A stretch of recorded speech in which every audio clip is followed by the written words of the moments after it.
The Greene County Sheriff's Office is asking for your help finding two men suspected of committing crimes in Springfield, Republic, and across the country.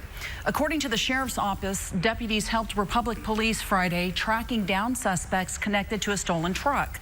Well, yesterday they found it in the parking lot of Walmart at Glenstone and Kearney. Police say that's when Jonathan Rodman and Caleb Ashley jumped in the truck and drove off.